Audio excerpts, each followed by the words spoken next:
Today, I'm taking on the challenge of making the most amazing F-15 paper airplane ever. Let's see if I can get it to soar. The F-15 paper airplane is a popular choice among enthusiasts, and for good reason. It's sleek, it's fast, and it's a real head-turner. But what makes it so special, and why do people love it so much? When it comes to making paper airplanes, we've all been there, crumpling up our fourth or fifth attempt, getting frustrated, and wondering why it just doesn't fly right.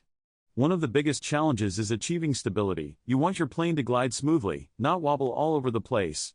Another issue is distance. We've all tried to throw a paper airplane as hard as we can, only to see it nosedive into the floor after a few feet. But what's the secret to making a paper airplane that really flies? Well, it all comes down to the design and the folding technique. You need to create a plane that's aerodynamic, with a smooth, curved shape that can cut through the air.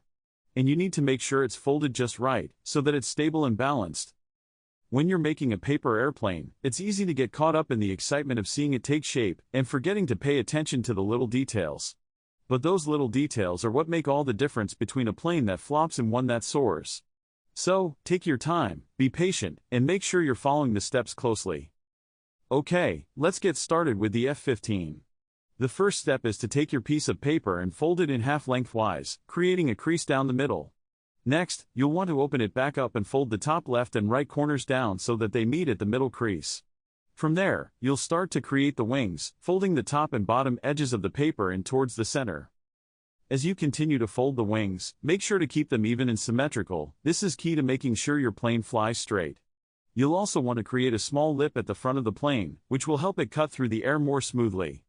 From there, it's just a matter of adding the tail and the fins, and your F-15 is ready to take to the skies. Here's the moment of truth, check it out. This thing is a beast. It's so fast, so smooth, and it just glides through the air like a dream. I mean, just look at that stability, it's like it's on autopilot or something. And the distance? Forget about it, this thing can fly forever. So, to recap, the key to making an amazing F-15 paper airplane is all about the folding technique and paying attention to the little details. By following these steps closely, you can create a plane that's fast, stable, and just a ton of fun to fly. Thanks for watching, everyone. If you've had any experiences with paper airplanes, I want to hear about them. Leave a comment down below and let me know what's worked for you, or what challenges you're facing. And if you're new here, be sure to check out some of my other paper airplane tutorials. I've got a ton of designs and techniques to share, and I'm always experimenting with new ones. Until next time, happy flying!